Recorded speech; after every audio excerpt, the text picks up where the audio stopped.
The morning my son asked me to start paying rent in the house his father and I spent 30 years building, I honestly thought he was joking.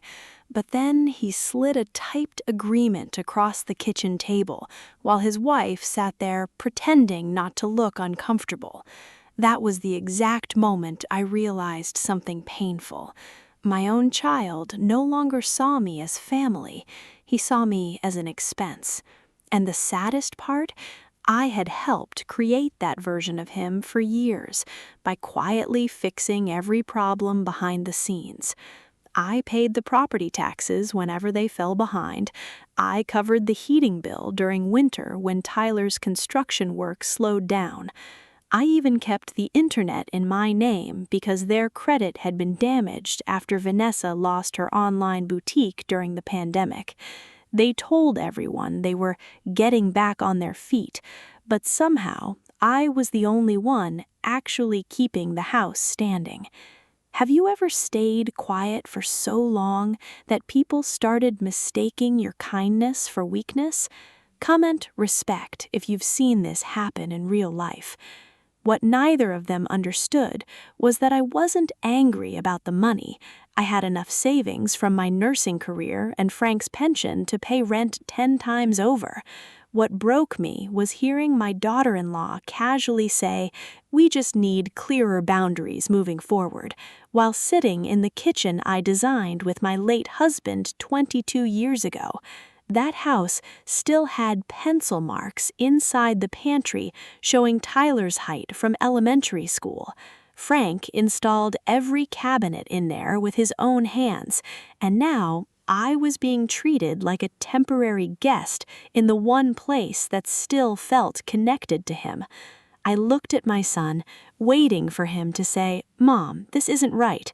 Instead, he kept staring down at his coffee like avoiding eye contact would somehow make the situation less cruel. And right there, something inside me changed quietly and permanently. Because when people become comfortable disrespecting the person holding their life together, they usually don't realize what they're about to lose until that person finally stops helping. Comment too late if you already know this story isn't going to end the way they expected. Tuesday mornings in Silver Creek, North Carolina, always started the same way for me. Coffee at 6:15, the local news playing softly in the background, and 10 quiet minutes before anyone else came downstairs. But that morning felt different the second Tyler walked into the kitchen. He looked nervous, not angry, not confident, nervous, and somehow that made everything worse. Vanessa came in behind him, carrying a manila folder against her chest like she'd practiced this conversation all night. "Can we talk for a minute?" she asked carefully. I already knew serious conversations never begin well when people suddenly start using polite voices. I set my coffee down slowly and nodded. Tyler cleared his throat twice before finally speaking. "Mom, things have gotten tighter than we expected since the insurance rates went up." That part was true. Housing costs in the area had climbed hard over the last 2 years, and Tyler's contracting business had been inconsistent since several projects got delayed. But then Vanessa slid the paper toward me. "We think it makes sense for everyone living here to contribute monthly moving forward." I looked down at the page. It wasn't aggressive, it wasn't cruel, there was no screaming or threats, just numbers, utilities, groceries, property expenses, and at the bottom, $850 monthly from me toward household costs. That's what hurt the most. It was written like a business arrangement, not family. Have you ever had someone talk to you so formally that you suddenly realized the relationship had already changed long before the conversation started? Comment, "Felt that," if you know exactly what I mean. I stayed quiet for a moment, staring at the paper, while memories kept flashing through my head. Frank teaching Tyler to fish at the lake behind the house, Tyler running through this same kitchen after Little League games, Frank spending entire weekends building the back deck himself because we couldn't afford contractors back then. After Frank passed 3 years earlier, I had transferred partial ownership of the house to Tyler because his business loans made refinancing easier, and because, honestly, I trusted my son completely. That trust suddenly felt very fragile. Vanessa started explaining numbers again. "We're not trying to push you out, Claire. We just need structure because my mom may need to move in temporarily after her surgery." I noticed Tyler still wouldn't fully look at me. That silence said more than anything else could. I could have argued. I could have reminded them how many bills I still quietly covered every month. But instead, I simply nodded once and folded the paper neatly. "Okay," I said softly. "If this is how we're doing things now, I understand." And the second relief hit Tyler's face, I realized something painful. He expected a fight. That meant, somewhere deep down, he already knew this conversation was wrong. Comment, facts, if guilt always shows itself eventually. By Thursday, the atmosphere inside the house had become painfully polite. The kind of polite people use when they know something important has broken, but nobody wants to say it out loud anymore. Tyler suddenly started over-explaining everything. "Mom, we're just trying to stay ahead financially. Mom, it's only temporary until things stabilize." Meanwhile, Vanessa walked around acting overly helpful in a way that somehow felt colder than outright rudeness.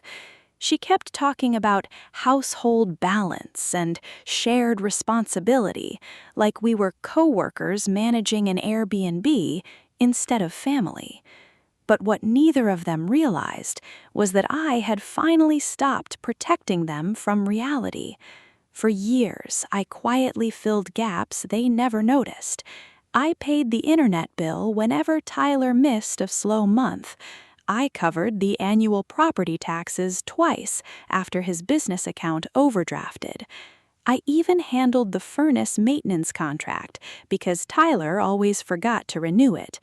And honestly, part of this situation was my own fault. I made helping them look too easy. Have you ever solved so many problems for people that they stopped realizing those problems existed in the first place? Comment every time if you've experienced this. On Friday morning, the internet suddenly stopped working halfway through Vanessa's live stream sale. She came downstairs frustrated, holding her phone. "Claire, did the router reset again?" I stirred my oatmeal calmly. "No, the account was transferred yesterday.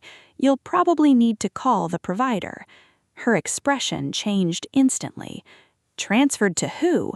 "To your household account. Since we're separating expenses now, it made sense." That silence hit harder than yelling ever could. Tyler looked up from the table immediately. "Wait, you changed it already?"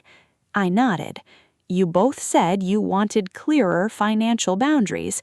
I'm respecting that."